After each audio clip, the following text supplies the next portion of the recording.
নবী হজরত মোহাম্মদ সাল্লাল্লাহু আলাইহি ওয়াসাল্লাম ছোটবেলায় অন্য শিশুদের মতো খেলাধুলা করতেন, কিন্তু কখনোই মূর্তির কাছে যেতেন না। যখন অন্য বাচ্চারা কাবার পাশে মূর্তির সামনে খেলত, কেউ কেউ মূর্তির পূজার অভিনয় করত, তখন তিনি চুপচাপ সেখান থেকে সরে যেতেন।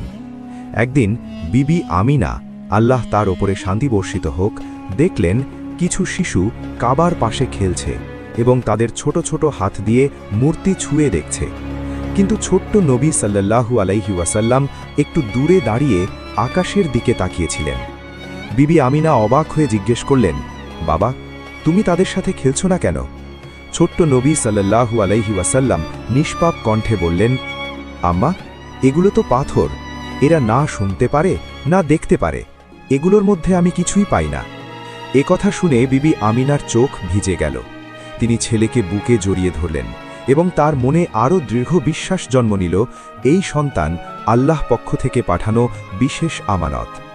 যখন নবী সাল্লাল্লাহু আলাইহি ওয়াসাল্লাম 6 বছর বয়সে পৌঁছালেন, বিবি আমিনা সাল্লাল্লাহু আলাইহি ওয়াসাল্লাম সিদ্ধান্ত নিলেন তাকে নিয়ে মদিনায় যাবেন। সেখানে ছিল তাদের আত্মীয় স্বজন এবং তিনি চেয়েছিলেন তার সন্তান যেন তার বাবার কবর জিয়ারত করতে পারে।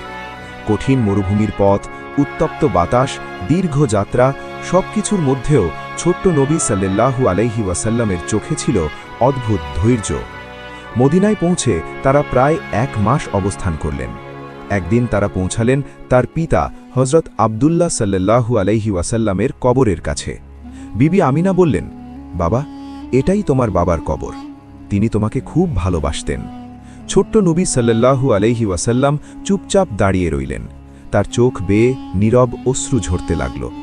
ফিরে আসার পথে আবুয়া নামক স্থানে হঠাৎ বিবি আমিনা অসুস্থ হয়ে পড়লেন। অসুস্থতা এতটাই বেড়ে গেল যে তিনি আর চলতে পারছিলেন না।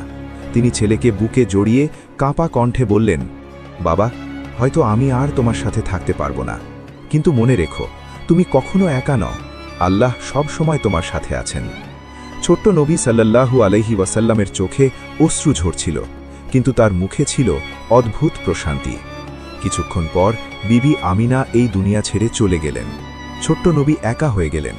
কাফেলার লোকেরা তাকে মক্কায় ফিরিয়ে নিয়ে গেল এবং দাদা হজরত আব্দুল মুত্তালিব রহমাতুল্লাহি আলাইহির কাছে তুলে দিল। সব শুনে দাদার চোখেও পানি এসে গেল। তিনি নাতিকে বুকে তুলে নিয়ে বললেন, বাবা, এটা তোমার রবের পরীক্ষা, ভয় পেও না, আমি আছি, আর আল্লাহ সব সময় তোমার সাথে আছেন। এরপর থেকে তিনি নাতিকে নিজের জীবনের থেকেও বেশি ভালোবাসতে শুরু করলেন। পরবর্তী পর্ব দেখতে সাবস্ক্রাইব, লাইক দিয়ে পাশে থাকো।